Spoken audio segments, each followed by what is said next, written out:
सभी विद्यार्थियों का न्यू स्टार क्लासेस में मोस्ट वेलकम। प्रीवियस वीडियो में हमने सतत आवेश वितरण के बारे में अध्ययन किया था और विद्यार्थियों सतत आवेश वितरण के बारे में हमने क्या अध्ययन किया था कि जब किसी वस्तु को आवेशित किया जाए और उसे दिया गया संपूर्ण आवेश यदि उस पर एक समान व सतत रूप से वितरित होता है तो इसे ही क्या कहा जाता है, सतत आवेश वितरण कहा जाता है। अब देखिए सतत आवेश वितरण जो है ये तीन प्रकार का होता है। एक होता है रेखीय आवेश वितरण, दूसरा होता है पृष्ठीय आवेश वितरण और तीसरा होता है विद्यार्थियों आयतनीय आवेश वितरण। इन तीनों के बारे में हमने प्रीवियस सेशन में अध्ययन कर लिया था। अब देखिए आज के सेशन में जो हमारा टॉपिक रहेगा ये रहेगा विद्युत द्विध्रुव एवं विद्युत द्विध्रुव आघूर्ण। देखिए विद्यार्थियों ये जो विद्युत द्विध्रुव है इसको इलेक्ट्रिक डायपोल कहा जाता है एंड विद्युत द्विध्रुव आघूर्ण को कहा जाएगा इलेक्ट्रिक डायपोल मोमेंट। अब देखिए हम स्टेप बाय स्टेप इसका अध्ययन करते हैं। जैसे फर्स्ट यहां आता है विद्युत द्विध्रुव। फर्स्ट पे क्या आता है, विद्युत द्विध्रुव। देखिए विद्यार्थियों क्या होता है विद्युत द्विध्रुव, नाम से स्पष्ट है। विद्युत आवेश दो प्रकार के होते हैं, एक होता है धनात्मक आवेश और दूसरा होता है ऋणात्मक आवेश। और ध्रुव का अर्थ लिया गया है यहां पर सिरे से। जैसे यहां पे देखिए कहा गया है कि विद्युत द्विध्रुव को इलेक्ट्रिक डायपोल कहेंगे। डाई मीन्स होता है दो और पोल मीन्स होता है सिरे या फिर ध्रुव। तो विद्युत द्विध्रुव जो है ये एक ऐसा निकाय होता है, एक ऐसा सिस्टम होता है जिसमें दो चार्ज प्रेजेंट होते हैं, लेकिन वो दो चार्ज हैं मैग्नीट्यूड में सेम होंगे बट नेचर में वो अपोजिट होंगे। अर्थात जैसे मान लीजिए हमारे पास एक चार्ज यहां पर Q पॉजिटिव है तो दूसरा इसी परिमाण का क्या होगा, Q नेगेटिव होगा। और इस कपल को या इस युग्म को ही क्या कहा जाएगा, विद्युत द्विध्रुव कहा जाएगा। तो देखिए विद्यार्थियों इसकी जो डेफिनेशन है वो क्या आएगी, इसकी डेफिनेशन होगी परिमाण में समान व विपरीत प्रकृति के आवेशों से युक्त। परिमाण में समान व विपरीत प्रकृति के आवेशों से युक्त ऐसा निकाय जिसमें दोनों आवेश एक दूसरे से अत्यल्प दूरी पर उपस्थित होते हैं, जिनके बीच की दूरी जो होती है वो अत्यल्प होती है, इसे ही क्या कहा जाएगा, विद्युत द्विध्रुव कहा जाएगा। तो देखिए मैं यहां पे इसकी डेफिनेशन लिखने जा रहा हूं, ध्यान दीजिएगा। परिमाण में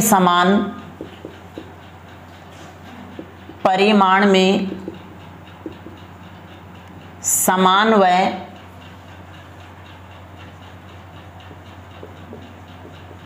विपरीत प्रकृति के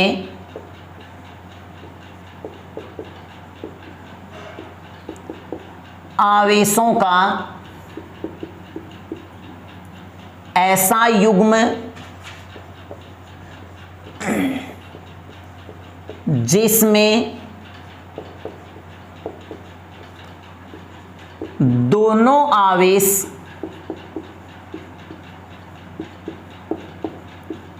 एक दूसरे से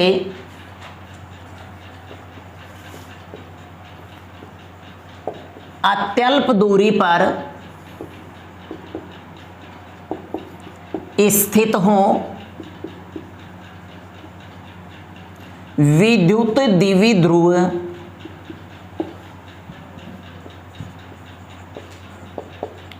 कहलाता है। जैसे मान लीजिए ये दो आवेशों का एक युग्म है, इनके बीच की दूरी अत्यल्प है, जो हमने क्या मान रखा है, 12 मान रखा है। अब देखिए विद्यार्थियों द्विध्रुव की डेफिनेशन से परिमाण में समान, ये क्यों पॉजिटिव है तो ये जो है वो होगा क्यों नेगेटिव, या फिर हम इसको यहाँ पर नेगेटिव और यहाँ पर इसको पॉजिटिव भी दर्शा सकते हैं। तो इस युग्म को ही क्या कहा जाएगा, विद्युत द्विध्रुव कहा जाएगा। और देखिए इन दोनों आवेशों को मिलाने वाली जो ये रेखा है, या फिर ये कहिए कि इन दोनों आवेशों के केंद्रों को मिलाने वाली सीधी रेखा जो है वो अक्षीय रेखा कहलाती है, और इसके मध्य बिंदु से पर इसके तल के लंबवत गुजरने वाली जो रेखा है वो निरक्षीय रेखा या विषुवतीय रेखा कहलाती है। अब देखिए हम अध्ययन करते हैं विद्युत द्विध्रुव आघूर्ण के बारे में। सेकंड आता है विद्युत द्विध्रुव आघूर्ण। देखिए विद्यार्थियों, विद्युत द्विध्रुव आघूर्ण क्या होता है? तो विद्युत द्विध्रुव आघूर्ण होता है द्विध्रुव में उपस्थित किसी एक आवेश के मैग्नीट्यूड व इनके बीच की दूरी का जो गुणनफल है वही क्या कहलाएगा? आपका द्विध्रुव आघूर्ण कहलाएगा। तो देखिए परिभाषा होगी विद्युत द्विध्रुव में उपस्थित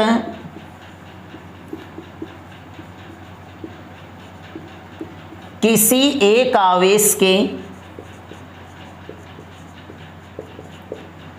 परिमाण व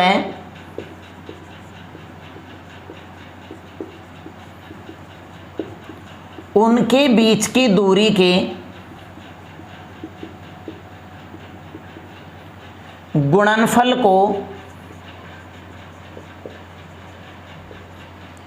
द्विध्रुव आघूर्ण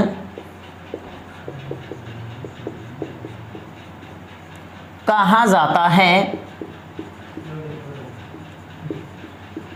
इसे वेक्टर P से प्रदर्शित करते हैं।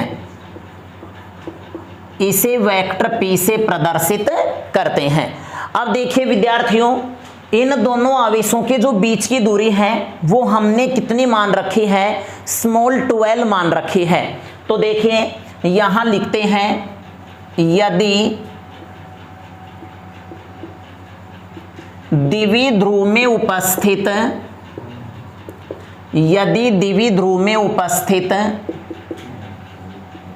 किसी एक आवेश का परिमाण स्मॉल q व इनके बीच की दूरी 2l हो तो द्विध्रुव आघूर्ण की परिभाषा से अगर हम मैग्नीट्यूड लेते हैं, परिमाण लेते हैं द्विध्रुव आघूर्ण का, तो देखिए P इज इक्वल टू होगा Q इंटू में 2l। अब देखिए विद्यार्थियों, द्विध्रुव में उपस्थित किसी एक आवेश के परिमाण व उनके बीच की दूरी का गुणनफल क्या कहलाएगा? द्विध्रुव आघूर्ण। बट देखिए ये एक वेक्टर क्वांटिटी होती है, सदिश राशि होती है। तो देखिए इसे सदिश रूप में लिखना उचित रहेगा। तो यहां लिखते हैं सदिश रूप में, तो सदिश रूप में होगा vector P is equal to Q into में 2l। और देखिए विद्यार्थियों, जो 2l है ये दूरी के साथ साथ, डिस्टेंस के साथ साथ ये डिस्प्लेसमेंट भी है, विस्थापन भी है। जबकि हम ये जानते हैं कि डिस्प्लेसमेंट जो होती है एक वेक्टर क्वांटिटी होती है, अर्थात विस्थापन एक सदिश राशि होती है। तो मैं इसको लिख सकता हूं vector P is equal to Q into में वेक्टर 2l। इसे हम देते हैं समीकरण 2। अब देखिए विद्यार्थियों, हमने अभी मैंने आपको बताया है कि द्विध्रुव आघूर्ण एक सदिश राशि होती है। अब इसकी जो दिशा होती है वो ऋणात्मक आवेश से धनात्मक आवेश की ओर होती है। तो देखिए विद्युत द्विध्रुव आघूर्ण, विद्युत द्विध्रुव आघूर्ण एक सदिश राशि होती है, एक सदिश राशि होती है जिसकी दिशा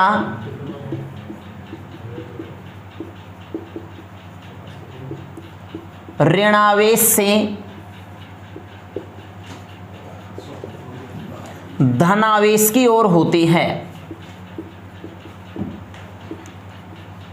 दिशा ऋणावेश से धनावेश की ओर होती है। अब देखें, अब आता है द्विध्रुव आघूर्ण का मात्रक। तो देखिए विद्यार्थियों, द्विध्रुव आघूर्ण का जो मात्रक है, यहां से देखिए डेफिनेशन से, Q इंटू में 12, Q का मात्रक होगा कूलाम और 12 का होगा मीटर। तो इसका जो SI मात्रक है वो होगा कूलाम इंटू में मीटर। लेकिन ध्यान रखिए, इसका एक अन्य मात्रक डिबाई भी होता है, इसका एक अन्य मात्रक डिबाई भी होता है। और हम ये जानते हैं कि 1 डिबाई इज इक्वल टू होता है 3.3 इंटू में 10⁻30 कूलाम इंटू में मीटर। इसका अध्ययन जो है हम इसके पश्चात करेंगे। तो आप पहले इसका एज इट इज स्क्रीनशॉट लेके आप इसे नोट्स में उतारिए, फिर हम इसके विमा के बारे में और इसके मात्रक के बारे में अध्ययन करते हैं।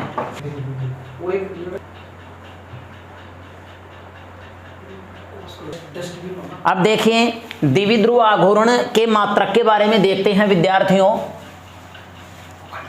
विद्युत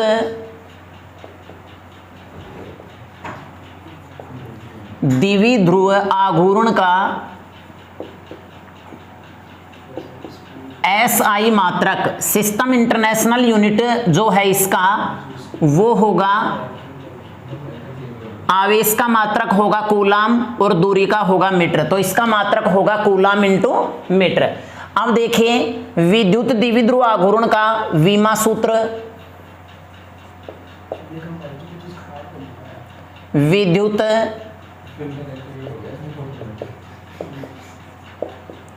द्विध्रुव आघूर्ण का विमा सूत्र, देखिए विद्यार्थियों, आवेश का होगा A1 T1 और मीटर जो है दूरी का होगा L1। तो इसका होगा M0 L1 T1 A1। ये हो गया इसका डायमेंशन फॉर्मूला। अब देखिए एक मोस्ट इंपॉर्टेंट बात यह आती है कि एक आदर्श द्विध्रुव क्या होता है। तो विद्यार्थियों इसे आप ध्यान रखिए, कीप इन योर माइंड कि विद्युत द्विध्रुव में आदर्श द्विध्रुव किसे कहेंगे। तो एक आदर्श द्विध्रुव ऐसा द्विध्रुव होता है जिसका आवेश जो है वो परिमाण में बहुत वृहद हो, बहुत बड़ा हो। हम इसको मान सकते हैं कि इसका जो मैग्नीट्यूड है वो इनफाइनाइट के इक्वल हो और बीच की जो दूरी है वो 0 के इक्वल हो। तो ऐसे द्विध्रुव को हम क्या कहेंगे, एक आदर्श, एक आइडियल डाइपोल कहेंगे। तो देखिए एक आदर्श विद्युत द्विध्रुव में, एक आदर्श विद्युत द्विध्रुव में Q टेंड्स टू इनफाइनाइट और 12 जो है वो लगभग बराबर होगा 0 के। तो ऐसे द्विध्रुव को हम क्या कहेंगे, एक आदर्श द्विध्रुव कहेंगे। एक दूसरी बात और ध्यान रखिए कि द्विध्रुव आघूर्ण का एक अन्य मात्रक डिबाई भी होता है। विद्युत द्विध्रुव आघूर्ण